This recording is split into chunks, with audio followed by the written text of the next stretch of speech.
Hello friends, मैं professionally एक body builder हूँ, एक्स नेवी से रिटायर्ड सोल्जर, इंडियन।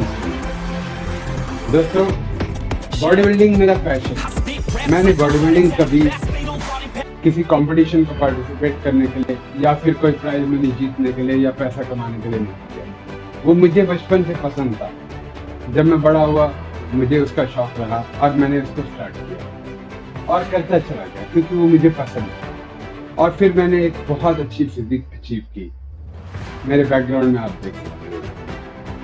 फिर जैसे जैसे मैं आगे बढ़ता गया अपनी नॉलेज के साथ, फिजिक मेरा इम्प्रूव होता गया। लेकिन सडनली ऐसा हुआ कि मेरा एक्सीडेंट हुआ। जिम में वर्कआउट करते हुए मेरे इंजरीज हुई, तीन सर्जरी मैंने करवाई उन इंजरीज को ठीक करने के लिए। दोस्तों, आज मैं जिस पोजीशन में हूँ, मैं एक इंजर्ड बॉडी बिल्डर, एक इंजर्ड सोल्जर आपके सामने खड़ा है। लेकिन मैं आपको कुछ मैसेज देना चाहता हूँ। बहुत लोगों को ये ख्याल आ रहा होगा और आता भी होगा, बहुत लोग मुझे प्रेस करते हैं, बहुत लोगों ने मुझे सजेशन दिया कि अब बस कर रहे हैं, तो अपने शौक के लिए इतनी बड़ी बड़ी इंजरीज अपने ले ली, सर्जरी करा ली, अब बस ठहर जाओ। तो उनको जवाब देना चाहता था पर मैंने कभी जवाब नहीं दिया दोस्तों। लेकिन आज मैं उनको जवाब दे रहा हूँ इस वीडियो के थ्रू, और आपको भी बता रहा हूँ वो मैसेज जो मैं लोगों तक पहुँचाना चाहता हूँ। तो मुझे बहुत अच्छे से जानते हैं मेरे भाई, जो मेरे बहुत क्लोज हैं, वो जानते हैं कि मैं कभी गिव अप नहीं करूँगा। मैं फिर से बॉडी बिल्डिंग करूँगा, दे नो, क्योंकि ये मेरा पैशन है। इसके लिए कोई मुझे पैसा दे चाहे ना दे, ये मैं जरूर करूँगा। क्यों? क्योंकि सेटिस्फैक्शन मिलता है इससे मुझे शोहरत, नेम, मनी, पैसा कुछ नहीं चाहिए। दोस्तों, हमारे इंडिया में और भी कंट्रीज में होगा, लेकिन मैं इंडियन हूँ तो मैं इंडिया की बात करूँगा। तो दोस्तों, जैसा कि हम जानते हैं, हमारे इंडिया में ज्यादातर लड़के लड़कियां एजुकेशन लेते हैं किसी जॉब को पाने के लिए करते हैं। उनको बचपन से ये चीज फीड की जाती है कि आपको एक अच्छी जॉब करनी है ताकि आपकी लाइफ सेटल हो जाए। सेटलमेंट की बात की जाती है, बचपन से ही फीड किया जाता है ब्रेन में कि आपको सेटल होना है। पापा की कोई शॉप होती है या फिर कोई दुकान होती है या फिर कोई बिजनेस होता है या फिर कोई भी काम होता है। आपने अक्सर देखा होगा कि बेटा बड़ा होके वो पापा का ही काम संभालता है, वो बाहर का कुछ नहीं सोच पाता। अगर उसको किसी चीज का शौक होता है, म्यूजिक का या एक्टर बनने का, तो ज्यादातर उसके शौक पूरे नहीं होते। क्यों? क्योंकि उसको पापा का काम संभालना है, क्योंकि वहां वो सेफ है, वो ऑलरेडी सेटल्ड बिजनेस है जिसको अगर वो पकड़ लेगा तो उसको वो स्ट्रगल नहीं करना पड़ेगा जो उसको नए जॉब को या फिर नए काम को करने में होगा। ये क्या है? ये माँ बाप का प्यार है अपने बच्चे के लिए कि वो स्ट्रगल ना करे। क्यों परेशान हो जाए? क्यों ना वो पापा की ही दुकान पे बैठ जाए?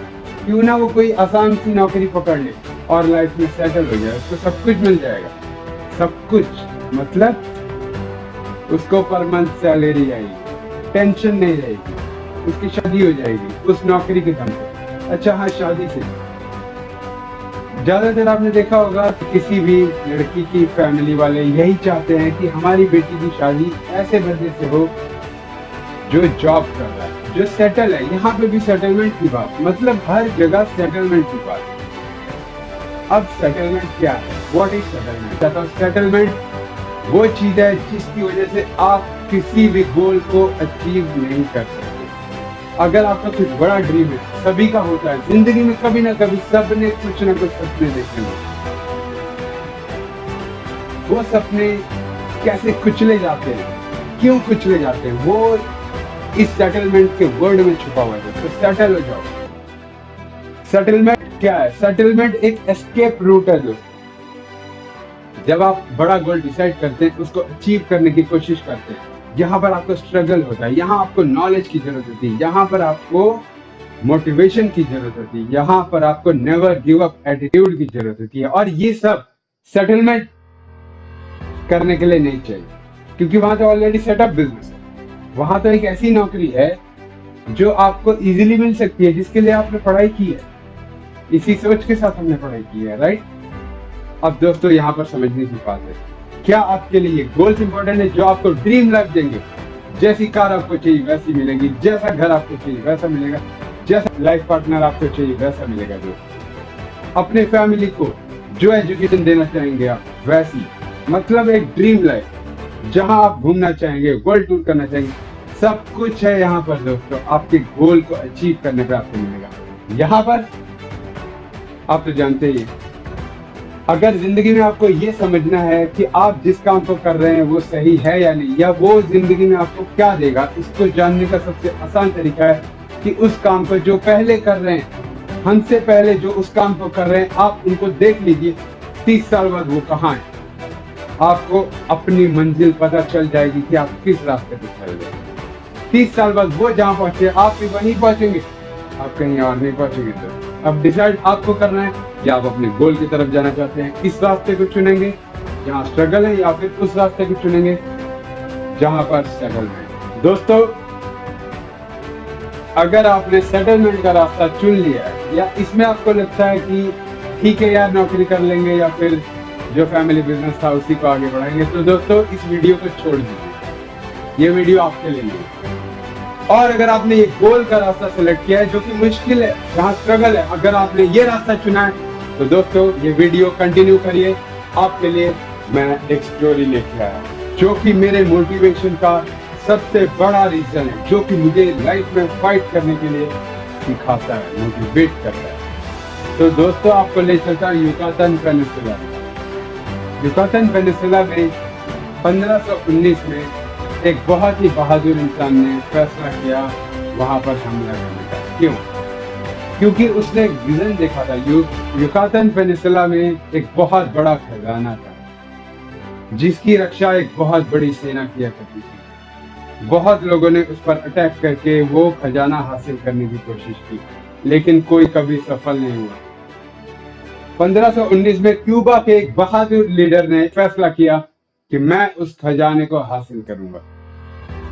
अब दोस्तों ये काम इतना आसान नहीं था, लेकिन विजन बहुत क्लियर था, कमिटमेंट 100% था। अपनी सेना लेकर, जिसमें 500 सोल्जर थे, 100 सेलर्स थे और 16 घोड़े, इतनी छोटी सी सेना लेके 11 जहाज में भरकर पहुंच गया क्यूबा से पेनिनसुला में। अब सोचिए वहां पर क्या हुआ। रास्ते में वो मोटिवेट करता हुआ गया अपनी सेना को कि बहुत बड़ा खजाना है, ये तुम्हारी जिंदगी बदल देगा। जब हम इसको हासिल करेंगे तो हमें जिंदगी में कभी कोई कष्ट नहीं रहेगा, हमें वो सब मिलेगा जो हमें चाहिए।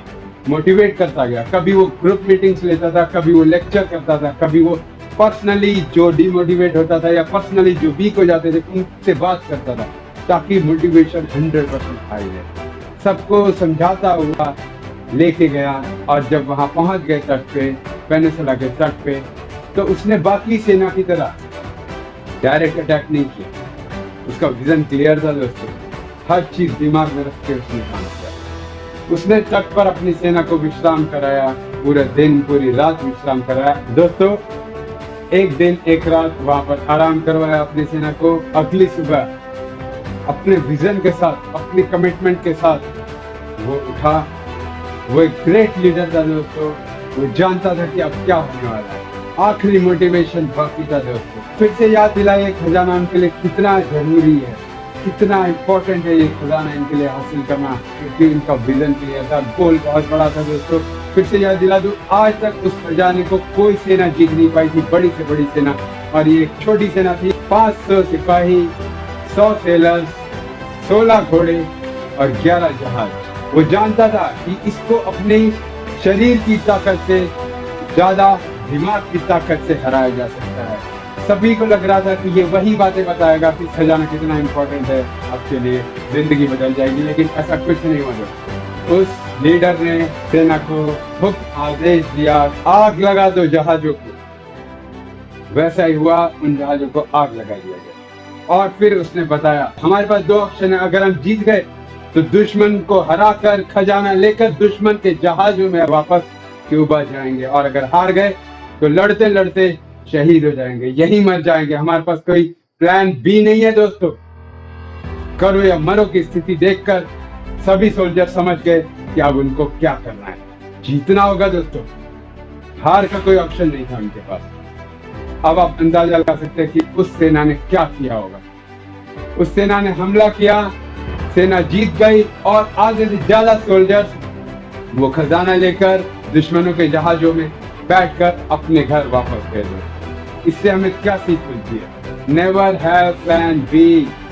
वो छोटा सेटलमेंट का रास्ता दोस्तों प्लान बी है कि अगर अपना गोल हासिल नहीं किया तो हम प्लान बी, ये सेटलमेंट में बैठ जाएंगे। दोस्तों सेटलमेंट वो वही जहाज है, वो वही 11 जहाज है जो आपको गोल हासिल नहीं करने देंगे। सेटलमेंट को आग लगा दो दोस्तों, प्लान बी को आग लगा दो दोस्तों। सिर्फ प्लान ए, गोल एक होना चाहिए, गोल एक होना चाहिए। आप उसको जरूर हासिल करेंगे, अपना सब कुछ लगा दो उसको हासिल करने में मेरे दोस्त। अब इस स्टोरी से आप समझ गए होंगे कि मेरा फ्यूचर क्या है। मेरा फ्यूचर तो डिसाइडेड है दोस्तों, मैं दोबारा बॉडी बिल्डिंग करूंगा, उसी जोश के साथ करूंगा। क्यों? क्योंकि मेरे पास दूसरा कोई ऑप्शन मैंने नहीं रखा। इसी तरह आप भी दोस्तों अगर कोई प्लान बी बना के आप चल रहे हैं तो उसको जला दो उस प्लान।